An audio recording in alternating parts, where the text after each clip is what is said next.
This is Conversation 12 and details the arrest of Rudy Acosta Jr. This arrest by Jerry and SOS is the touching of the third rail of Chicago politics because Acosta is connected to the most powerful politician in the city. Here's how it all went down.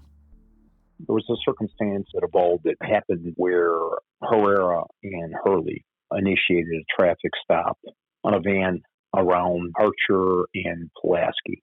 And they stopped the vehicle. The vehicle was being driven by an individual named Rudolfo Acosta, but he went by King Rudy was his nickname. He was a Maniac Latin disciple, a self-proclaimed record producer, rap record producer.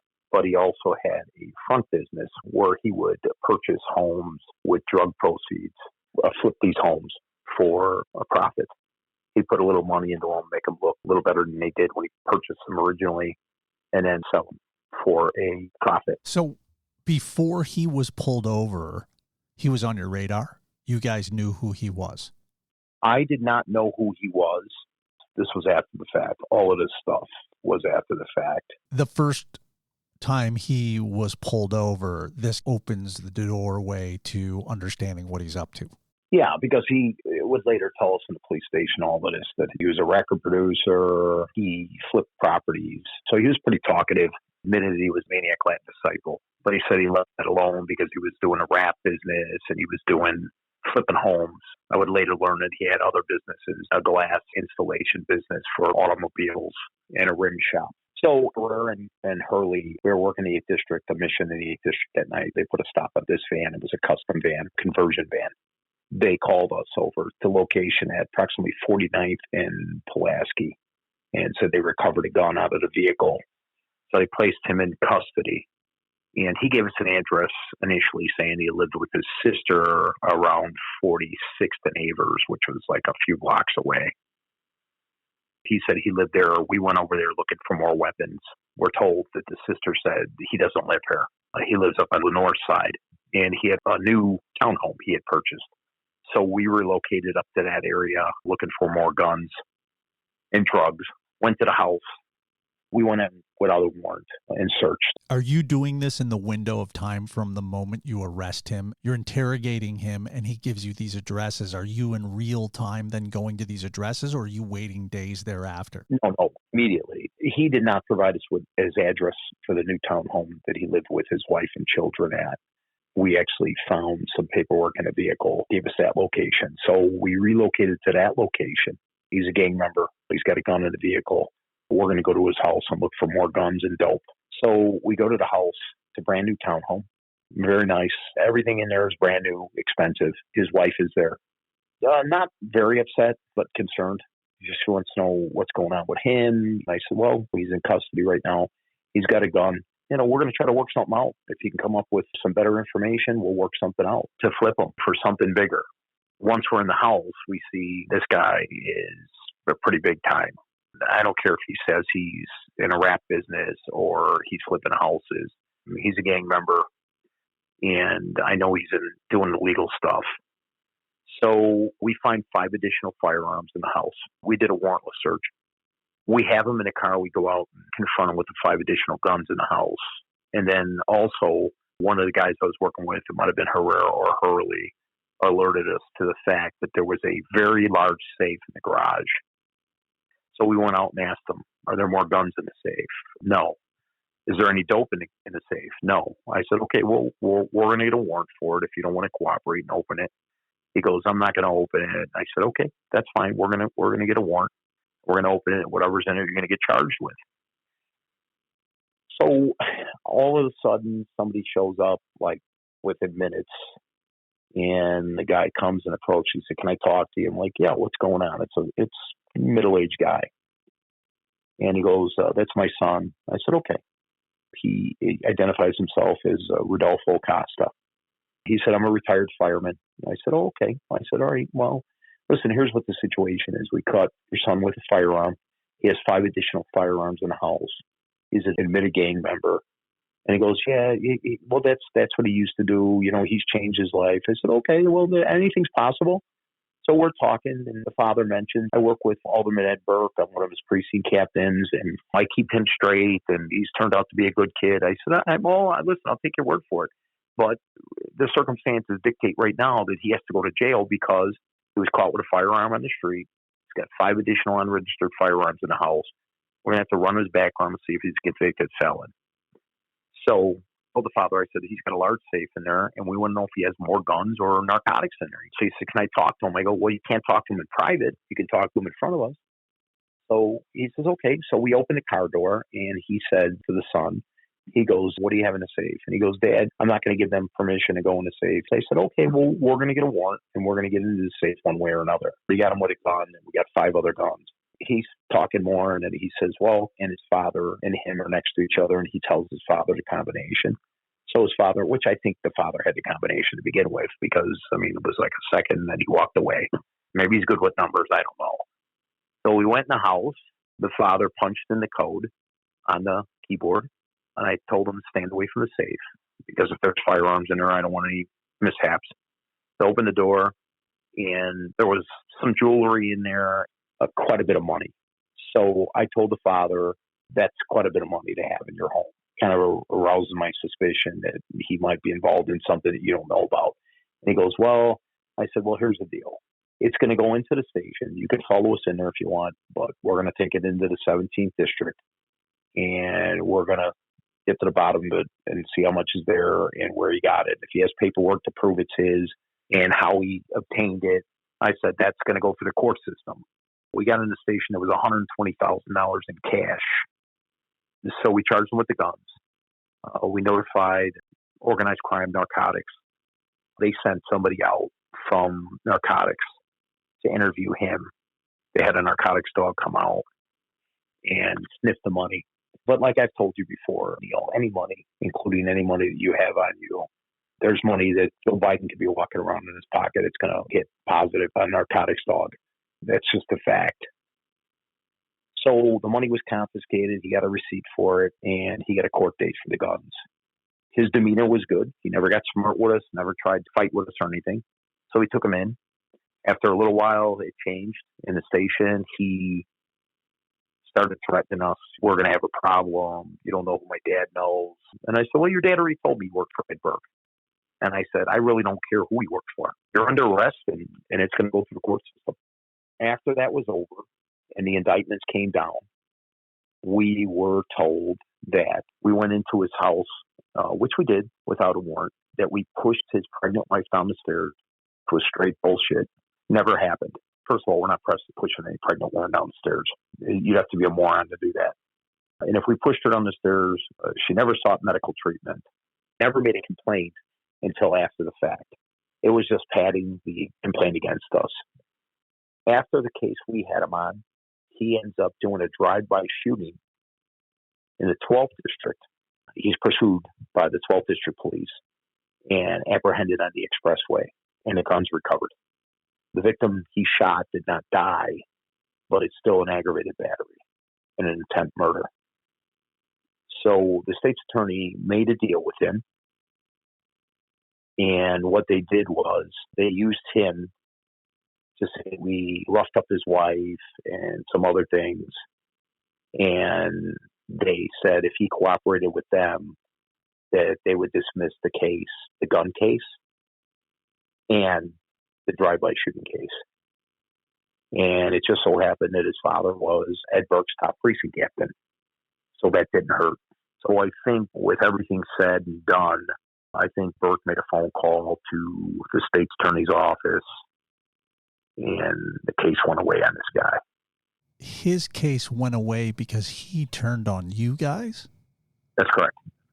So the state was using a guy who is I don't know if at this point he's convicted, but he's busted in a drive-by shooting.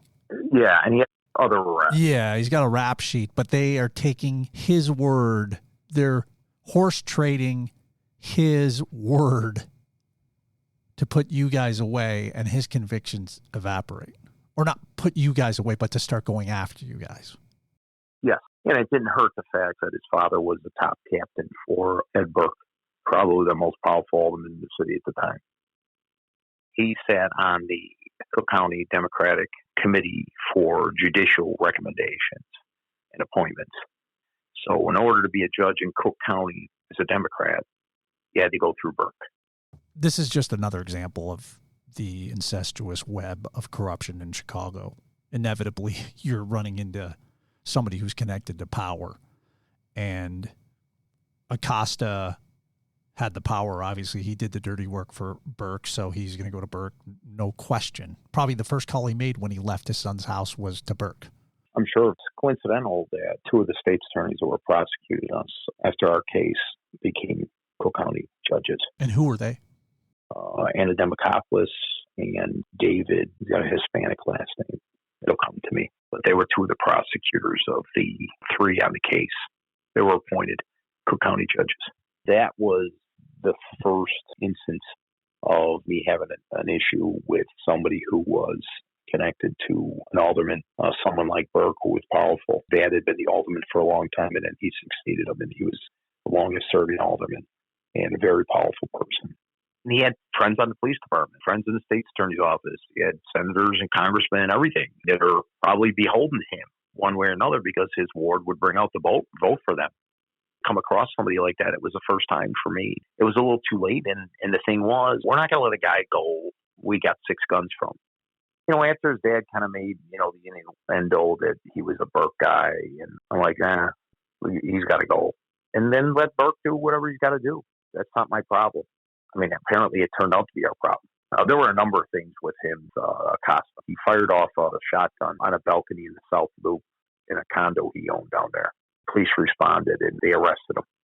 There's a number of things with him. Besides the drive-by shooting that he walked away from, the FBI were later able to get him and put him away. Shed light on when you downloaded to the FBI about Acosta. What was their response to what you were telling them? When I had the proffer to take my plea agreement, to tell them everything I did legal, they asked me about Acosta, the incident. I told them his wife being pushed down the stairs. I kind of laughed. I said, please. And they think, is that funny? I go, yes. It's pretty hilarious, to be honest with you. I go, nobody in their right fucking mind is going to push a pregnant woman down the stairs, okay? Maybe on TV, but that doesn't happen in real life. Because you got to be out of your fucking mind to do something like that. Because if she has a miscarriage, or if she breaks her neck, you're going to prison. So I said, I don't care what she said or what he said.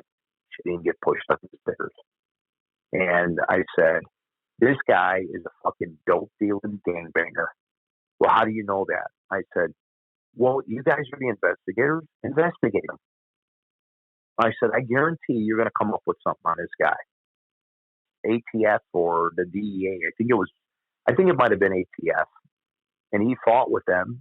He got one of their agents jammed up because I think the agent punched him. And one of the other agents snitched on him because they were fighting, tussling on the ground. The agent punched Acosta, and he made a complaint about it. Ultimately, I got a letter from my attorney when I was in prison, and it was an article from the Chicago Tribune about Acosta being arrested in Orland Park. They found 20 plus kilos in his home and a number of firearms, rifles. And my lawyer said, I never doubted you. Was the personal note he sent in there. Took him a little while. They got him. The kid was a shitbag all around. So was his dad.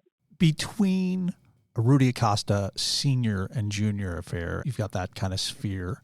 You've got 2 incidences that may have been on separate tracks. You've got Brzezinski and the insurance fraud, which I chuckle at it because it's so bonehead, it's mind-numbing.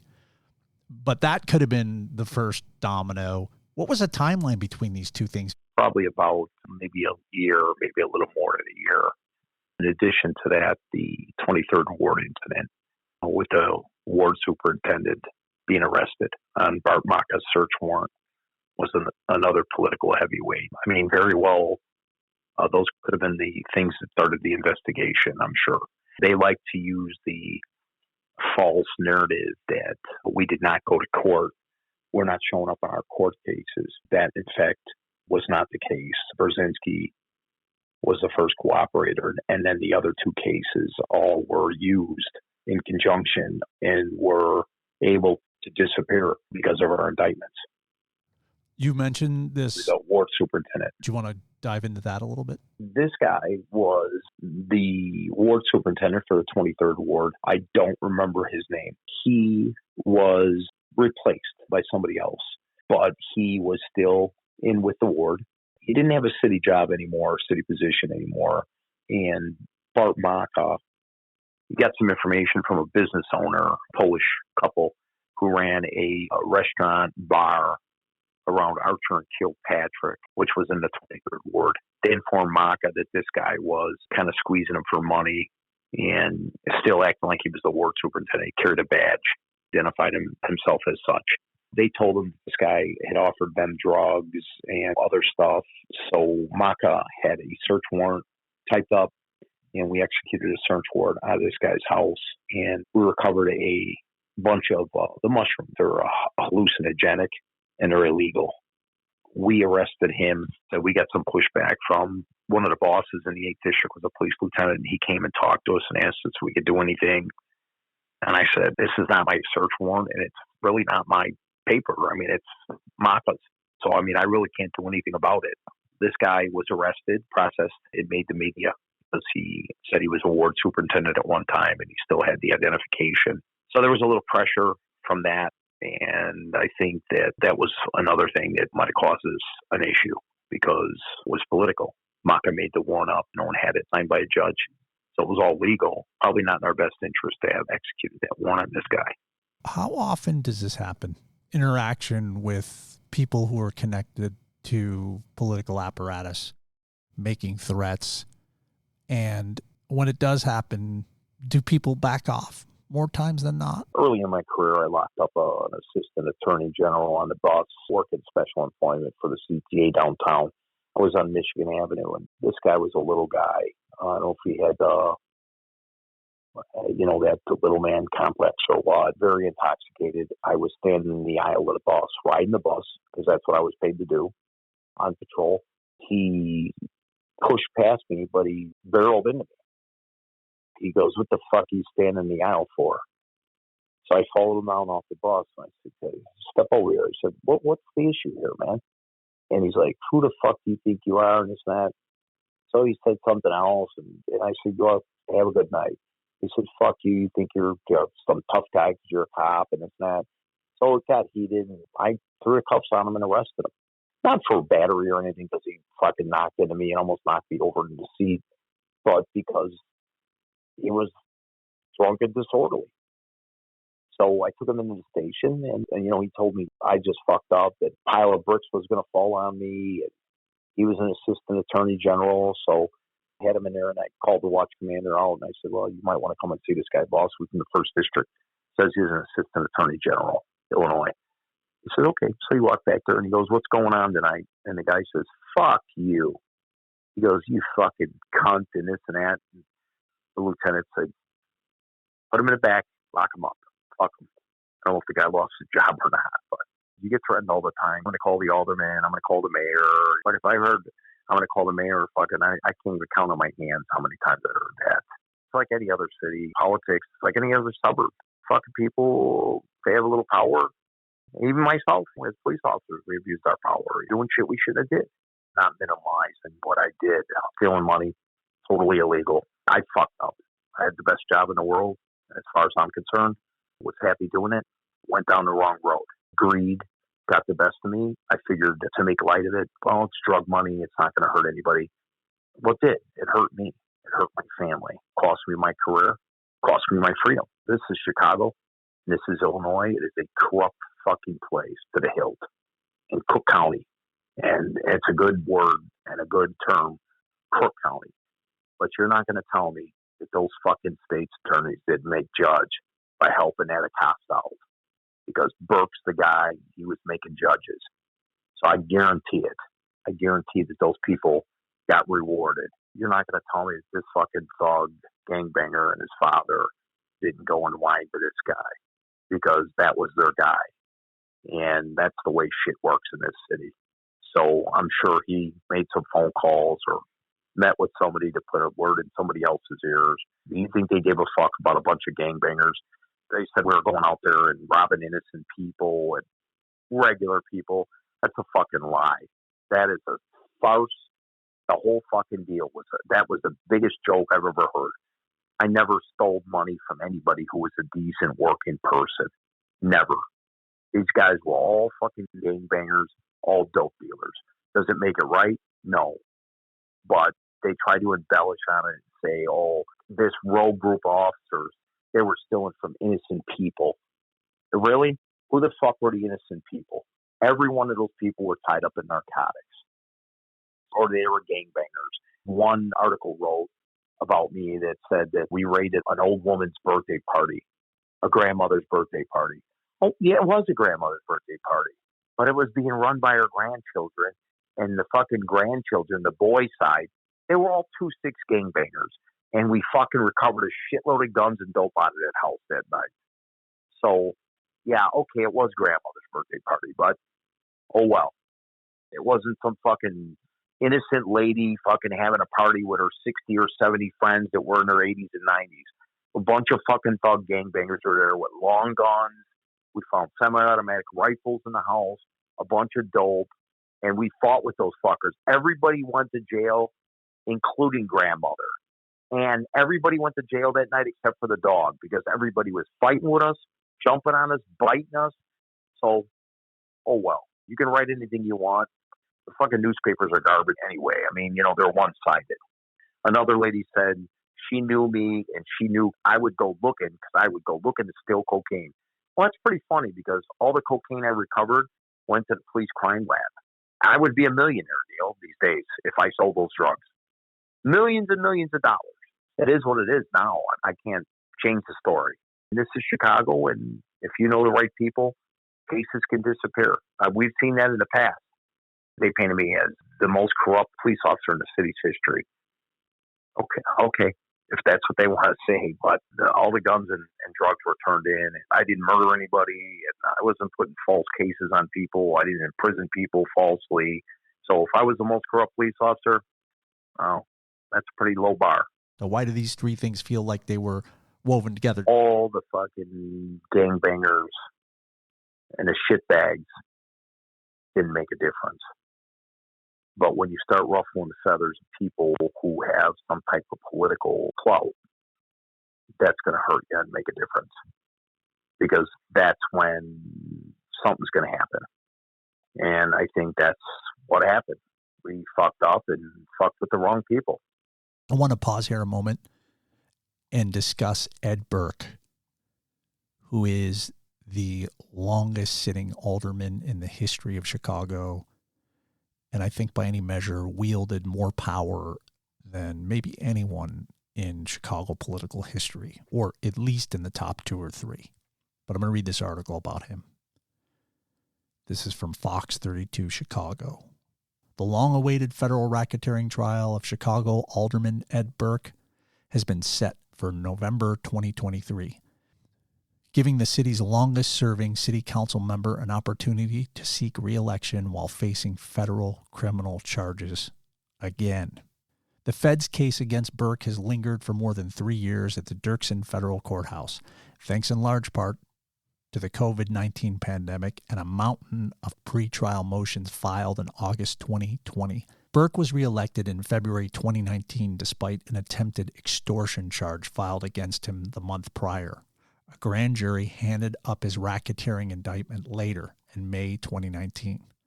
The charges accuse Burke of having used his seat on the city council to steer business to his private law firm amid schemes that involved the old post office, a Burger King at 41st Street and Pulaski Road, and a redevelopment project on the northwest side. The case was built in large part with the help of then Alderman Danny Solis, who cooperated with the feds after an investigation into his own activities. Okay, that's Ed Burke in a nutshell. At the moment you're listening to this, his trial for racketeering should be underway. Let's transition from Burke to the Acostas, Sr. and Jr. Jerry discussed Jr. and his legal issues and run-ins with the law once Jerry went to jail. That's the mid-2000s, 2006, 2007. But Rudy Acosta Jr.'s issues and involvement with the FBI and the state's attorney's office continued on all the way up till September 2023. And I'm going to read from this article in the Chicago Tribune. This is dated September 19th, 2023. Headline, one-time rap mogul Rudy Acosta, known for Castle Lake Mansion along Kennedy Expressway, gets a year in prison in, quote, extraordinary, unquote, drug case. This is by a writer named Jason Meisner. Rudy Acosta III, a one-time gangster rap impresario and real estate mogul known for the Castle Lake home he built along the Kennedy Expressway, was sentenced to 1 year in prison Tuesday for trafficking hundreds of kilograms of cocaine before flipping and helping prosecutors build cases against his suppliers. The sentencing before U.S. Judge Robert Gettleman wrapped up an extraordinary legal saga that began nearly 8 years ago when Acosta was arrested and accused in a dramatic court hearing with threatening to kill the wife and children of a courier he thought had stolen his cocaine. Later, Acosta made the dangerous decision to cooperate against figures with connections to Mexican cartels, an effort so sensitive it had to be kept from his then criminal defense attorney out of the worry the information would be leaked on the street, according to records and court statements. Acosta's predicament also led to cooperation of his father, Rudy Acosta Sr., a longtime precinct captain for then 14th Ward Alderman Edward Burke, who helped develop evidence in a sprawling public corruption probe against a number of elected officials and political operatives, prosecutors said. In all, prosecutors said the younger Acosta's cooperation led either directly or indirectly to 36 people being federally charged, including public corruption in major drug cases that involved more than a dozen wiretaps and the seizure of several $1 million in drug proceeds and 100 kilograms of cocaine and heroin. Let me read further down.